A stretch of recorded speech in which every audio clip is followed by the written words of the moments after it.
Is the Nissan Xterra coming back? Well, according to the latest reports from Autoblog, Nissan is actually considering bringing the Nissan Xterra back, and I, for one, am excited. If you guys don't know, I've been a Nissan Xterra fan for a long time. I've owned forums for the Nissan Xterra, and I was a big part of the community for a long time, so it's kind of warms my heart just a little bit. The old cold soul is getting a little excited because Nissan's always been the underdog, and when the Xterra came out in 2000, it was different for the brand because they had the Pathfinder already, and people were like, what's going on with the Pathfinder's our rugged SUV? Well, Nissan had plans to take the beloved Pathfinder name and slowly turned it into something a little more chill. And they had that off-road segment that they did well in. You know, the Pathfinder was one of the first to come to the United States with a four-door. Now, they tried to hide the doors. If you ever look at the door handles, it's hidden up into the pillars because Nissan was scared nobody would actually buy a four-door SUV. And, well, did well for the brand. Then 4Runner comes over here to the United States within months. And, well, there was a battle. And then Chevrolet and everybody who does the two-door Blazers, they're like, uh-oh, we better start building a four-door. And it just the whole market took off, and it was a lot thanks to Nissan to bring the Pathfinder to the United States. But I digress.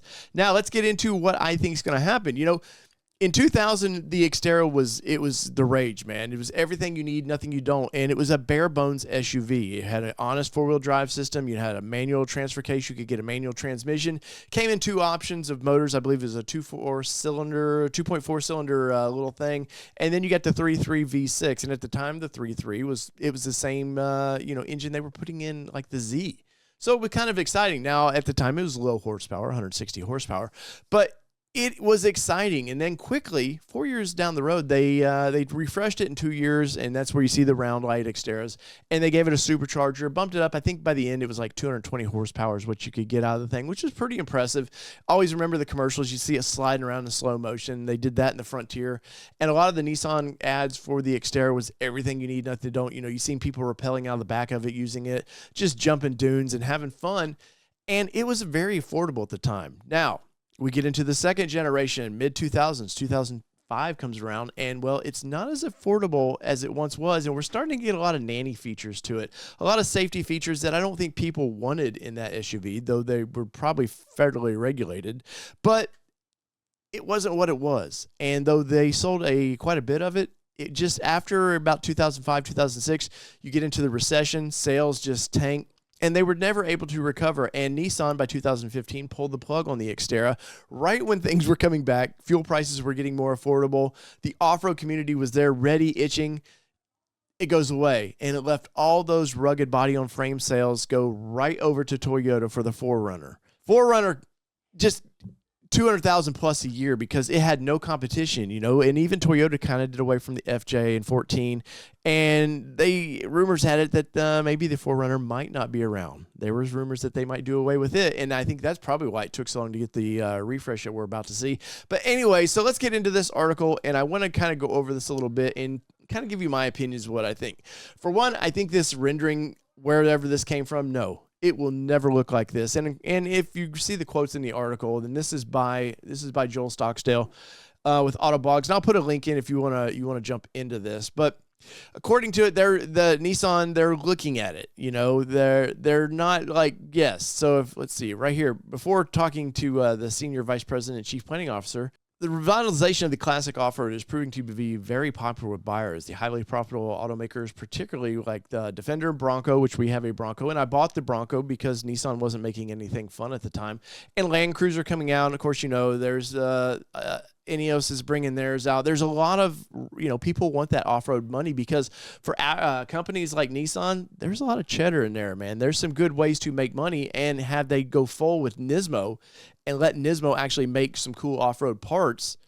There's big cheddar in there. But let's see. To be perfectly clear, they did not confirm the Xterra. Not confirmed. So this is just all kind of rumors right now. But he did say the idea is being very actively considered. Now, that right there, very actively considered. If you want to see what they have, just go to the Indonesian market. They make a Terra.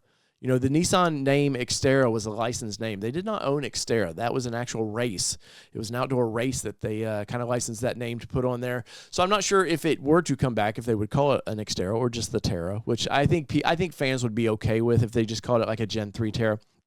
but it's got to be competitive. It cannot. You've got Ford, with a mid 30s, you can get a nice stacked SUV that the doors and everything come off. I don't think Nissan will ever go down that path, but I do think they need to make something that's comparable to the market. And if you read into the article a little bit, it talks about you could do a little bit of throwback with it. I just think you give it the Frontier front end. And there were some renderings going around that I don't want to show because I think it just makes people go nuts, and it's not even close. But I think you just build it on the Frontier chassis. We all know that Nissan has this big plan to go into EV, but guess what? EV sales are tanking right now. You got Canton, Mississippi, who's where the Xterra was being built in its final days. I was lucky enough to help build Xterras in Smyrna, Tennessee, but they moved it to Canton, Mississippi, and that plant actually is going to need some stuff to do because the Titan's going away in a couple months, and they have Frontier and some potential EVs. So I know they're doing some remodeling down there, trying to get ready for some EVs, but with the EV sales right now, the way they are, I don't know that you want to go all in on EVs. So the Xterra coming back, do I think it's going to happen? EV, Nissan has this bad way of missing trends. Like I said earlier, in 2015, when sales were starting to pick back up on SUVs and especially rugged body on frame SUVs, Nissan pulled out. Their timing has never been great for this thing. And I feel like if we were saying today, the soonest that Nissan would get something would be 26. And does the market still hold that? Jeep sales are starting to slow down. I think Broncos had a lot to do with it. And I think the fact that, you do have the Land Cruiser coming back, there's a new 4Runner coming back.